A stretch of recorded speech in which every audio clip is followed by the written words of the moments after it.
Ketika Kiai Asep sudah sampai turut merespon fenomena diskursus nasab ini, bukan respon yang sederhana, Mas, tapi respon yang sangat serius. Dan nampaknya beliau ada di Mekah waktu itu ya, masih menggunakan baju ihram, Masya Allah. Di tanah suci beliau itu berkomentar masalah nasab itu. Betul apa kata Kiai Ubaidillah, kalau nggak penting nggak mungkin beliau berkomentar itu. Sebelum ada tesis Kiai Imad yang diwadahi dalam bentuk organisasi PWLS, itu sebenarnya kan terjadi konflik yang luar biasa di negeri ini, Mas, antara Islam dan kearifan lokal berhadapan dengan ideologi transnasional. Dan adanya polemik nasab ini momentum untuk menyegarkan kembali pemikiran Islam. Pro Kiai Imad maupun yang satunya di PBNU, tokoh-tokoh NU, pemikir, ilmuwan, saintis itu diajak bahas bareng. Ini insya Allah nanti ada solusinya. Justru yang munculnya justru dari sosok kiai dari pesantren, dari desa, yaitu Kiai Imad. Ini luar biasa, dan ini sebagai fenomena ilmiah yang harus didialogkan secara ilmiah. Misalnya LBM ya bekerja sama dengan Jatman dan juga Les Bumi menjalankan tugas masing-masing untuk memverifikasi benar nggak pemalsuan makam itu. Beliau itu progresif, berani mengatakan Maulana Malik Ibrahim itu bukan bagian Wali Songo tapi pra Wali Songo, diganti namanya satu sesi di Jenar. Kiai Asep memahami semangat kajian Islam Nusantara yang lebih rasional dan historis. Yang ini sebenarnya masuk dalam program fikih peradaban sebenarnya, yang harus ditindaklanjuti sebenarnya. Kekhawatiran kelompok Ba'alwi masih didominasi rasa takut kehilangan monopoli atau simbol atau klaim kesucian yang selama ini tidak tersentuh oleh kritik, sehingga nasab menjadi instrumen hegemonik atas nama agama. Produk-produk dari IPB itu ya. IPB itu India, Pakistan, Bangladesh. Jebolan-jebolan yang belajar sunnah di sana bagaimana? Ya polanya pola Saudi. Saudi pola hadisnya bagaimana? Pola hadisnya adalah ya Wahabi.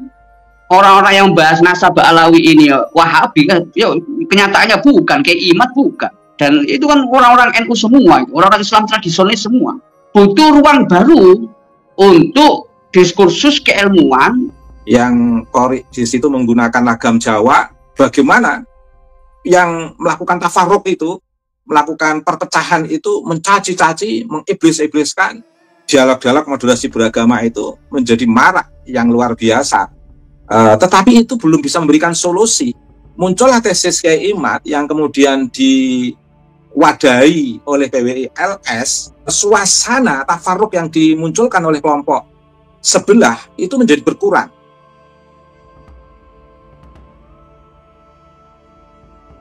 Ini sebagai pengantar diskusi dari saya melihat fenomena ini, dan kemudian munculnya PWILS menjadi sebuah perhatian serius dari PBNU. Sebelumnya tidak ada instruksi semacam ini. Nah, dari sinilah kemudian muncul sosok Kiai Asep. Kiai Asep adalah putra dari pendiri Nahdlatul Ulama dan mengkritik keras videonya. Beliau yang saya lihat itu ketika itu kalau tidak salah berada di Mekah. Jadi seolah-olah membela bahwa sosok Kiai Imad itu siapa? Keponakannya Kiai Ma'ruf. Kemudian juga yang kedua, Gus Abbas. Gus Abbas adalah siapa? Orang pendiri NU dan sebagainya. Ini seperti apa? Ini kritik keras sebetulnya. Kiai Asep melihat bahwa harusnya dibuka ruang dialog. Tidak muncul sebuah instruksi seperti itu. Saya di sini hanya melengkapi saja.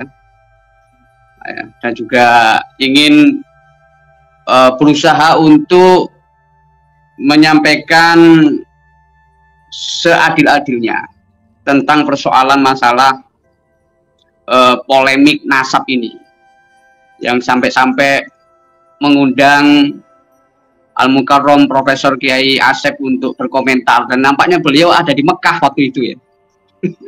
Masih menggunakan ya, masih menggunakan baju ihram.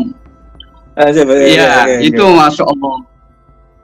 Di tanah suci beliau itu berkomentar masalah nasab itu.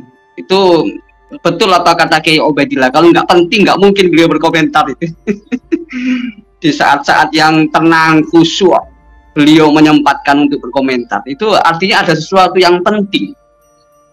Termasuk juga kalau meminjam perspektifnya Kiai Ubaidillah, adanya instruksi PBNU itu berarti PBNU memperhitungkan ya bahwa PWI itu penting, ya PWI itu penting, ya, dan PWI juga di situ apa dijadikan sebagai sebagai cover juga ketika PBNU juga menyebut agar jangan bergabung pada organ yang berseberangan dengannya, dengan PWI.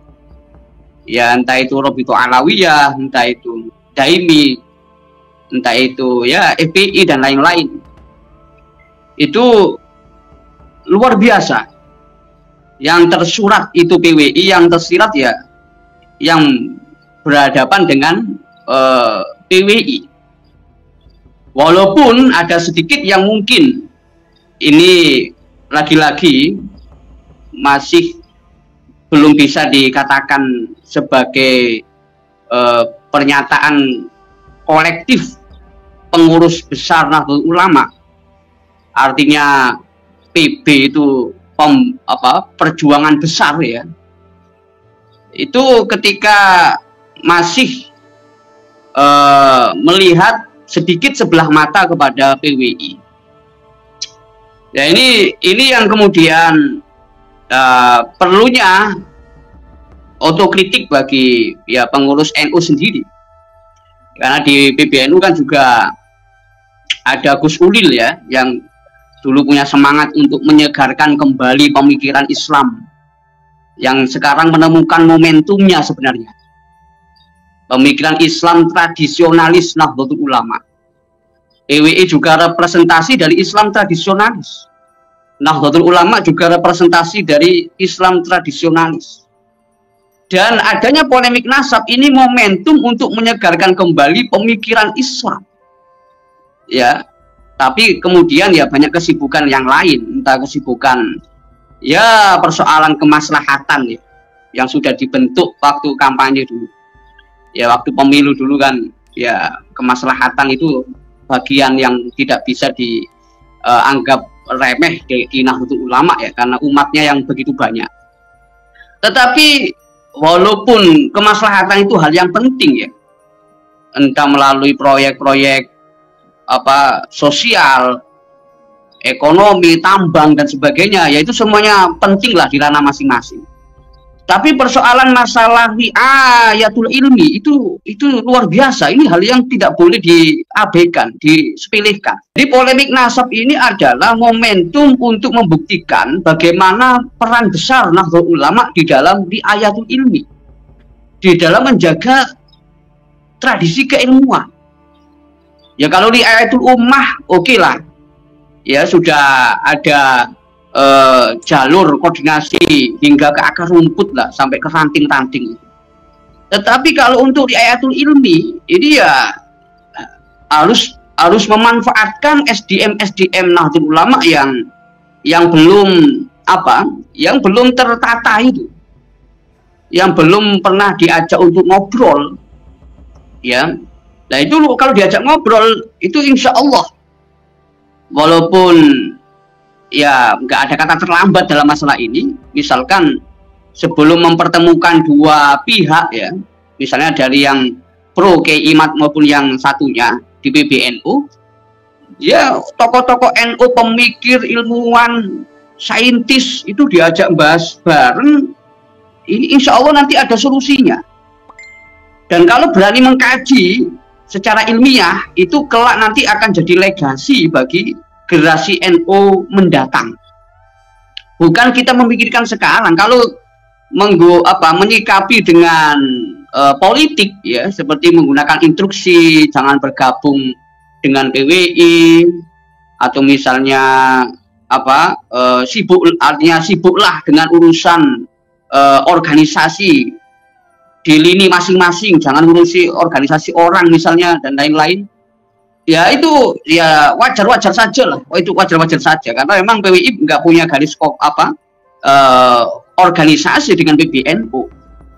Tetapi sebagai momentum ini adalah saatnya ya, misalnya LBM ya bekerjasama dengan Jatman dan juga Les Bumi menjalankan tugas masing-masing untuk memverifikasi benar nggak pemalsuan makam itu. Nah, dulu juga begitu. Dulu Pak Agus Sunyoto itu luar biasa.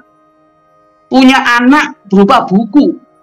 Ya, buku kan juga termasuk anak itu, yang nanti kalau itu manfaat memberi syafaat bagi penulisnya. Atlas Wali Songo itu kan luar biasa. Beliau itu progresif, berani mengatakan Maulana Malik Ibrahim itu bukan bagian Wali Songo tapi pra Wali Songo. Diganti namanya satu Sesi Jenar. Nah, itu kan kontroversi zaman waktu itu. Ya mungkin sampai sekarang baru bisa dipahami ya dalam konsep Islam Nusantara itu. Nah, sekarang ilmuwan-ilmuwan seperti Pak Agus Sunyoto di mana letaknya? Apakah di PBNU berani menulis masalah nasab itu? Kan itu juga ilmu. Ya kalau ijtihad, kalaupun salah pun dapat pahala, kan begitu. Dalam ijtihad intelektual Islam tradisionalis. Nah, ini saya berusaha untuk bagaimana supaya ini ada yang menganggap penting. Kalau tidak, yang perlu diwaspadai itu ya, ketika orang-orang NU terutama dari generasi muda itu sudah banyak yang sudah ngerti duduk persoalan nasab ini, yang sudah tercerahkan. Ya bisa dikatakan ya mereka tidak hanya butuh persoalan normatif saja, karena masyarakat udah terbuka dengan budaya-budaya asing melalui medsos itu. Jadi penyeragaman masalah amalia oke lah, itu karena kita Islam tradisionalis. Tapi di tingkat tertentu secara fardu kifayah kalangan elit, itu harus ada yang menghidupkan ya tidak hanya turos fikih, tapi juga turos persoalan nasab juga, turos persoalan sunnah. Walaupun nggak ada Jam'iyatul Mufassirin wal Muhaddisin, adanya Jam'iyatul Qurra wal Hufaz, nggak ada masalah. Tetapi bukan berarti PBNU sebagai representasi institusi yang ya dalam tanda kutip paling berilmu di Indonesia, berilmu secara Islam ya karena paling pinter lah pasal membaca kitab kuning itu ya cobalah kalau misalnya istilahnya kaderisasi masalah sunnah hadis itu dengan produk-produk dari IPB itu ya. IPB itu India, Pakistan, Bangladesh, jebolan-jebolan yang belajar sunnah di sana bagaimana? Kalau ditanya polanya bagaimana? Ya polanya pola Saudi. Saudi pola hadisnya bagaimana? Pola hadisnya adalah ya Wahabi. Lagi-lagi do'afahu Albani, sohahahu Albani. Polanya begitu.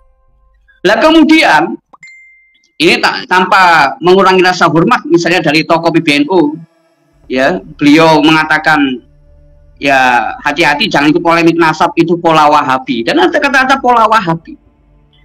Lah apakah benar orang-orang yang membahas nasab Alawi ini Wahabi? Kan ya kenyataannya bukan. Kayak Imad bukan, kayak Gus Abbas bukan, dan itu kan orang-orang NU semua, orang-orang Islam tradisionalis semua. Berarti butuh ruang baru untuk diskursus keilmuan turos yang betul-betul segar. Tidak hanya fikih oriented, tetapi juga persoalan genealogi. Entah itu genealogi manuskrip, maktutot, entah itu genealogi bahasa fikih lugha, entah itu genealogi sanad, hadis, dan yang paling penting termasuk nasab. Dan itu tidak ada salahnya. Kata Imam Ghazali itu ilmu itu satu sama lain saling terkait, ya. Hubungan juz'i sama kulli. Persoalannya apakah jauh apa dekat. Nah sekarang NU sudah punya kampus banyak kok, UNU, STAINU, STIPNU, kampus-kampus NU itu sudah banyak. Ditambah lagi UIN itu juga ulama-ulamanya, ilmuwan-ilmuwannya juga banyak yang ilmu. Nah ini persoalan kembali lagi pentingnya masalah otokritik agar masalah riayatul ilmi itu penting dijaga ya, syukur-syukur bisa punya legasi keilmuan Nahdlatul Ulama. Ya ini bukan pekerjaannya BRIN. BRIN itu kan ngurusi ilmu karena ada anggarannya. Kalau NU kan ya itu kan ilmu kan diskusi, menghidupkan basu masail dalam lingkup yang lebih luas, ya tidak hanya fikih dengan koridor tertentu saja. Nah, dari sini saya ngambil saya terinspirasi juga dari yang disampaikan oleh ya Kiai Ubaidillah, bedanya framing dengan hujah ilmiah itu ya. Beliau kan suka sering isi kuliah gratisan itu di YouTube ya, walaupun nggak kuliah usuluddin, itu anak-anak NU kalau nyimak beliau kan dapat ilmu gitu ya, daripada susah-susah kuliah ya. Anak-anak NU yang lulusan pondok-pondok salaf ikut kuliahnya Kiai Ubaidillah gitu. Nah ini begini, masalah framing ini. Ada 3 yang sering jadikan framing yang sebenarnya kurang adil untuk, ya tidak adil lah kalau itu dialamatkan kepada PWI. Apalagi jelas-jelas nomenklaturnya Wali Songo. Ya kalau PWI ada penunggang gelapnya, ditunggangi Wahabi kayak ditunggangi Khilafah, HTI, itu persoalan lain. Karena setiap gerakan sosial ya ada penunggang gelapnya, itu wajar sekali. Ya termasuk bakul-bakul YouTube itu kan barangkali bukan NU, itu bukan persoalan di sini. Di sini membahas kalau dialamatkan PWI itu tidak adil. Apa yang pertama itu? Membuat framing misalnya ini persoalan rasis. Ba'alawi persoalan kesukuan. Padahal ini persoalan nubuwah, kenabian. Persoalan kenabian, nasab maupun sanad ketika nisbatnya sama-sama kepada Nabi Muhammad, itu ya persoalan kenabian. Ya, karena masalah sanad dalam ilmu itu seperti nasab dalam tubuh. Itu jadi persoalan kenabian, bukan persoalan ini suku Yaman dan bukan ini. Lah ini framing. Jadi bias, mana itu kesukuan, mana soal kenabian. Ya kalau Ba'alawi misalnya tidak menyangkut Nabi, gak ada masalah. Mau ngaku suku penemu sumber minyak di Emirat, gak ada masalah. Ya, suku orang terkaya di Emirat misalnya, gak ada masalah. Tetapi ini Nabi masalahnya, man kadzdzaba alayya muta'ammidan falyatabawa maq'adahu minan nar.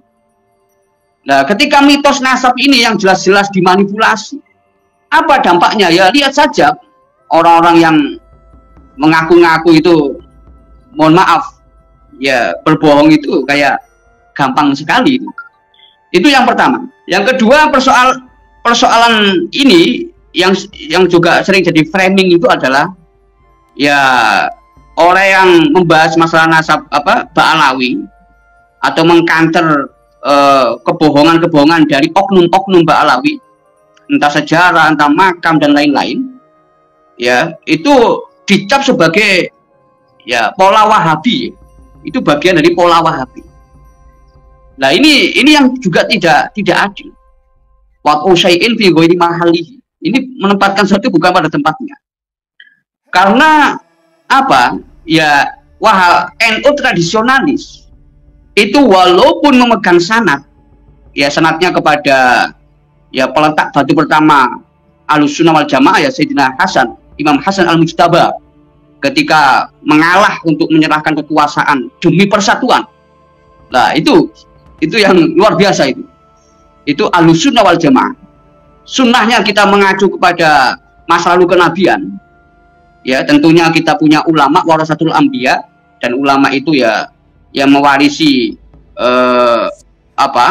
ajaran Nabi, ya yang kana khuluquhul Quran, yang akhlaknya adalah akhlak Al-Quran, ya, dan juga mewarisi semangat ya jamaah persatuan. Walaupun ada yang kemudian menyimpang dari semangat ini, ya itu katakanlah sebagai oknum. Nah kita sebagai aswaja Ahlussunnah wal Jamaah yang di sini membawa semangat persatuan, itu satu sisi ya sudah diterapkan dalam instruksi PBNU itu. Sebenarnya ingin menjaga persatuan, ya, menjaga perdamaian. Hanya saja itu aspirasi akar rumput itu kurang diakomodir, ya, lebih kepada ya tingkat elit lah itu, yang seolah-olah kalau sesama elit itu sudah aman semua, ya udahlah selesai gitu. tapi nggak mengakomodir yang di akar rumput. Beliau kiai yang betul-betul memiliki komitmen besar terhadap Nahdlatul Ulama. Nahdlatul Ulama menurut saya dalam konteks kehadiran Kiai Asep tidak hanya sekedar sebuah organisasi, tapi Nahdlatul Ulama bagi Kiai Asep itu saya memahami sebagai amanat dari leluhur beliau yang mesti harus beliau lanjutkan, mesti harus beliau kawal. Bahkan pesantren beliau, pesantren yang betul-betul serius membangun peradaban Islam, santri-santri digodok betul untuk tidak hanya fasih dalam kajian At-Turos, kitab kuning, tapi juga santri-santri yang betul-betul melek sentek. Jadi pesantren beliau itu betul-betul mengawal relativitas ilmu pengetahuan, Mas. Dari pesantren beliau banyak bermunculan teknolog-teknolog baru yang betul-betul memiliki komitmen terhadap tradisi yang notabene telah dijaga oleh organisasi Nahdlatul Ulama. Dalam konteks ini adalah tradisi Ahlussunnah wal Jamaah yang dibingkai dalam konteks dialogis antara Islam dan local wisdom atau Islam dan kearifan lokal. Dan ini betul-betul saya rasakan itu, Mas. Betapa putra-putri beliau dari pesantren Amanatul Ummah itu adalah sosok-sosok putra-putri dalam konteks ini santri yang memiliki komitmen besar terhadap Islam, terhadap ilmu pengetahuan, dan terhadap tradisi Nahdlatul Ulama. Dan itu sudah terbukti sampai sekarang ini, Mas. Banyak santri beliau yang masuk di perguruan tinggi terkemuka, baik dalam negeri maupun luar negeri.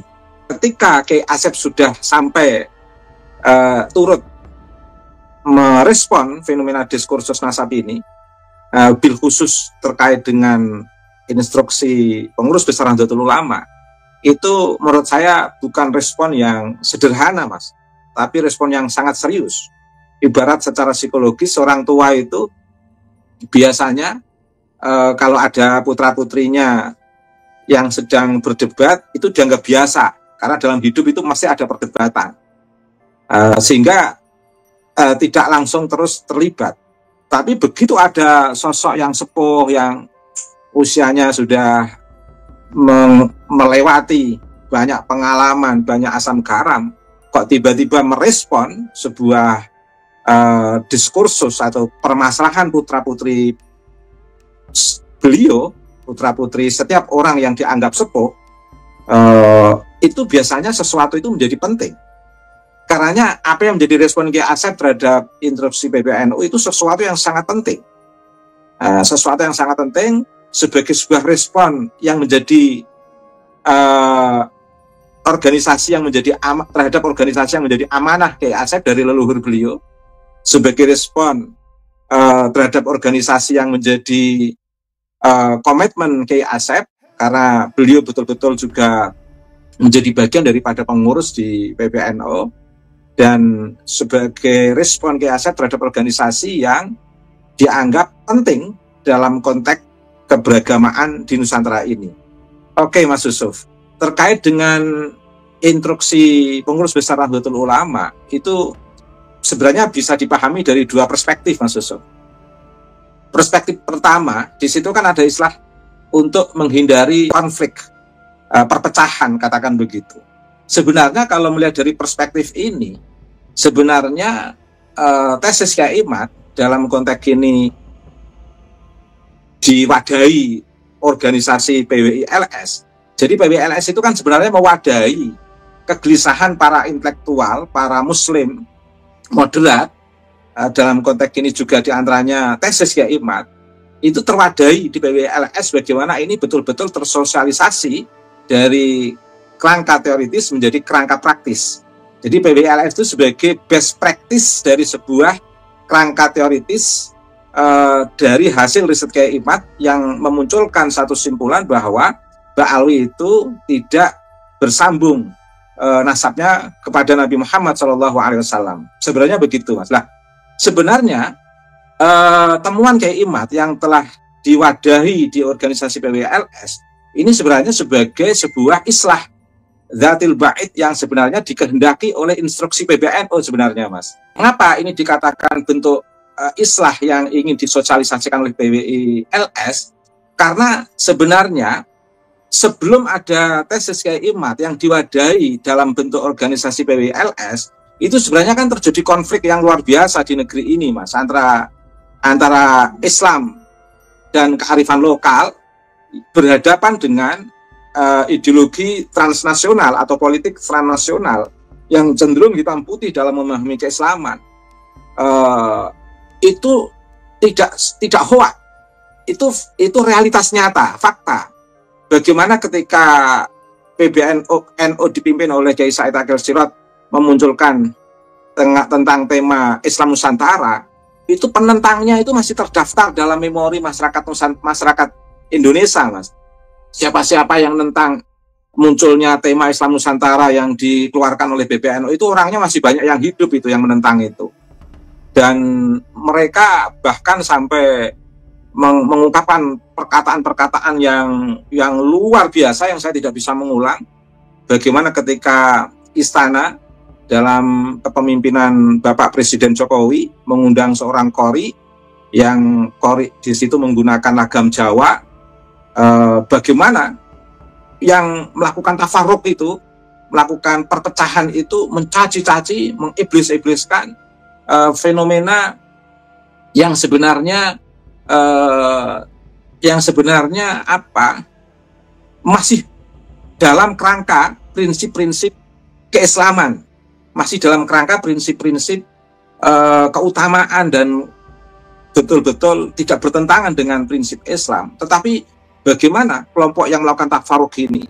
Maka kemudian di tengah tema Islam Nusantara itu muncul moderasi beragama, dialog moderasi beragama yang sengaja dijadikan program penting oleh pemerintah di era Presiden Jokowi agar masyarakat, dunia akademik tidak terpengaruh oleh kelompok-kelompok ekstremis yang menggunakan ideologi transnasional atau politik transnasional ini. Dan dialog-dialog moderasi beragama itu menjadi marak yang luar biasa. Tetapi itu belum bisa memberikan solusi.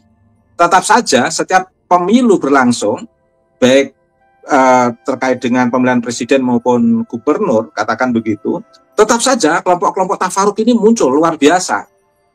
Dialog moderasi beragama belum bisa menjawab. Lah, muncullah tesis Kiai Imad yang kemudian diwadahi oleh PWLS, kemudian suasana tafarruq yang dimunculkan oleh kelompok sebelah itu menjadi berkurang. Sampai sekarang ini mereka nampak duduk manis. Kelompok-kelompok yang dulu melakukan tafarruq sekarang ini duduk manis. Dan ternyata dialog moderasi beragama itu belum bisa menjawab kelompok yang melakukan tafarruq ini. Tetapi begitu ada tesis Kiai Imad yang diwadahi oleh PWLS, komunitas yang melakukan tafarruq ini menjadi redam. Dan sekarang tidak nampak secara publik. Bahkan cenderung banyak pengikut-pengikut kelompok tafarruq yang sekarang ini malah masuk di PWLS. Jadi sebenarnya PWLS itu mewadahi tesis Kiai Imad dan mewadahi para akademisi yang sadar terhadap sebuah fenomena yang memang harus segera dijawab. Kalau tidak akan bisa menyebabkan konflik yang berkepanjangan dan Indonesia ini akan terus gaduh. Alhamdulillah pemilu kemarin tidak begitu gaduh, Mas. Mereka terasa munculnya tesis Kiai Imad itu sangat mengingatkan secara akademik dan sangat mengena karena langsung disambut oleh masyarakat Nusantara. Itulah mengapa dengan adanya PWLS itu banyak yang terlibat di PWLS sekaligus dengan adanya tesis itu membuka satu kesadaran pentingnya meluruskan sejarah, Mas. Pentingnya meluruskan sejarah, pentingnya menjaga makam-makam yang pada dibelokkan dan lain sebagainya. Jadi kalau dilihat dari perspektif yang pertama dari instruksi PBNU itu sebenarnya mengapresiasi tesis Kiai Imad yang diwadahi PWLS karena ini sebagai sebuah jawaban atau counter wacana menjawab wacana-wacana tafarruq yang dimunculkan oleh kelompok-kelompok sebelumnya yang selalu bikin gaduh setiap pemilu di negeri ini, Mas. Nah, ini kalau saya lihat dari perspektif ini, maka tidak salah ketika respon Kiai Imad di sosial media itu menyambut positif terhadap instruksi PBNU, Mas. Bukan malah seolah-olah sebagai objek yang menjadi korban instruksi itu, bukan. Justru Kiai Imad malah menyambut positif. Nah, sambutan Kiai Imad secara positif dan beberapa pengurus elit PWLS itu saya pahami betul, karena memang instruksi PBNU jika dipahami dari perspektif pertama yang saya sampaikan ini, itu positif dengan kehadiran PWLS sebagai sebuah islah dari tafaruk itu tadi. Dan kalau saya tafsirkan pertanyaannya mengapa di poin 4 atau poin berapa itu instruksi PBNU menyebut langsung dengan istilah PWLS untuk tidak terlibat, itu sebenarnya juga positif. Itu sebenarnya iltifat an hudurid dzihni dalam konteks balaghah, Mas. Artinya apa? Kalau saya pahami dari instruksi yang menyebut istilah PWLS langsung itu sebenarnya ingin menggebuk mereka yang berlawanan dengan PWLS dengan menyebut PWLS. Tapi bukan PWLS sebagai PWLS bukan sebagai sasaran dari instruksi itu. Tapi sasarannya adalah mereka-mereka yang bertentangan dengan PWLS yang notabene telah membuat tafarruq sehingga membuat gaduh setiap ada pemilu, membuat gaduh sampai pentingnya melakukan dialog moderasi beragama yang semuanya itu belum bisa diselesaikan. Dengan adanya tesis Kiai Imad yang diwadai PWLS itu bisa menjadi satu jawaban penting. Memang seolah-olah bahasa dari instruksi PBNU itu seolah-olah melemahkan PWLS, tapi sebenarnya itu sebuah isyarat yang cerdas menurut saya. Tinggal persoalannya adalah bisa nggak kita memahami isyarat PBNU itu dengan pemahaman yang cerdas. Ibarat al-alim yakfi bil isyarah, al-jahil la yakfi bil isyarah illa bil hijarah. Jadi kalau orang itu alim, paham, instruksi PBNU itu sebenarnya sebuah instruksi yang positif, menguatkan gerakan PWLS yang mewadai tesis Kiai Imad dan mewadai pikiran-pikiran kritis tentang fenomena glorifikasi yang tidak pernah disentuh oleh gerakan-gerakan kritis di lingkungan NU sebelumnya. Betul-betul menjawab hegemoni yang membahayakan dalam konteks kesetaraan, keadilan, dan kemanusiaan. Jadi ini perspektif pertama, Mas. Jadi instruksi PBNU itu dari perspektif pertama ini menurut saya positif. Dari perspektif kedua itu memang seolah-olah kalau dipahami secara awam itu seolah-olah PBNU keras terhadap PWLS sehingga memunculkan respon dari banyak kalangan sosial media, bahkan Dr. Ribut sendiri mensinyalir pentingnya PBNU itu adalah Nahdlatul Ulama, itu bukanlah Naumul Ulama. Itu kan luar biasa respon Dr. Ribut untuk membangunkan para ulama agar jangan tidur itu, Mas. Dan terkait dengan respon Kiai Asep seperti yang saya katakan tadi, sebuah kepedulian dan rasa tanggung jawab Kiai Asep terhadap Nahdlatul Ulama. Dari respon Kiai Asep itu ada beberapa catatan saya, Mas.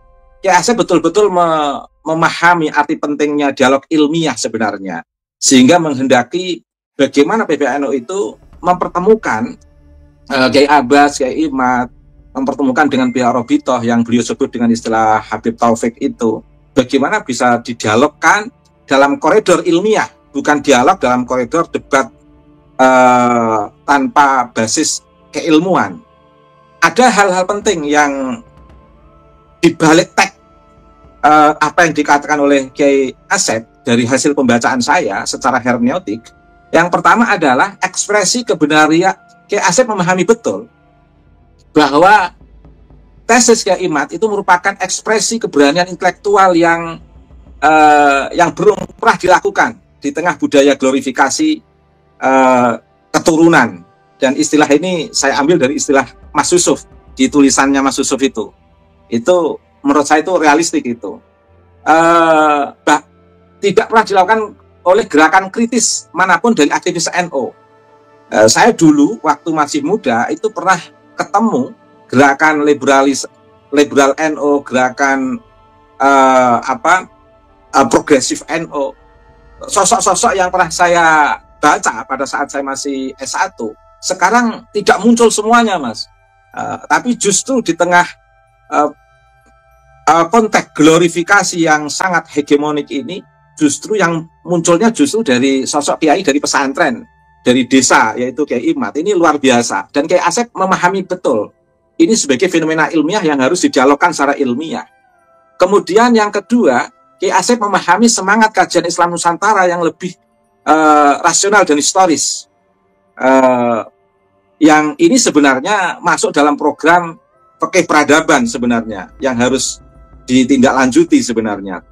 Kemudian ada respon penting dari tesis Kiai Imad dengan meminjam istilah Mas Yusuf. Memang di tengah diskursus nasab ini itu ada kekhawatiran kelompok Ba'alwi masih didominasi rasa takut kehilangan monopoli atau makna atau simbol atau klaim kesucian yang selama ini tidak tersentuh oleh kritik. Ini minjam bahasa Mas Yusuf ini saya. Mohon maaf Mas Yusuf. Mohon diizinkan.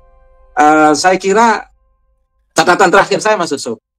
Catatan terakhir saya senang sekali membaca tulisan Mas Yusuf terkait dengan bagaimana Mas Yusuf memakai kacamata Emile Foucault tentang kalau saya tarik dalam diskusi tesis Kiai Imad itu sebenarnya bukan sekedar debat silsilah, tetapi persoalan rezim of truth, kebenaran dalam masyarakat yang tidak berdiri sendiri sebagai fakta objektif, melainkan dibentuk, diproduksi, dipelihara oleh relasi kuasa yang tidak seimbang, sehingga nasab menjadi instrumen hegemonik atas nama agama.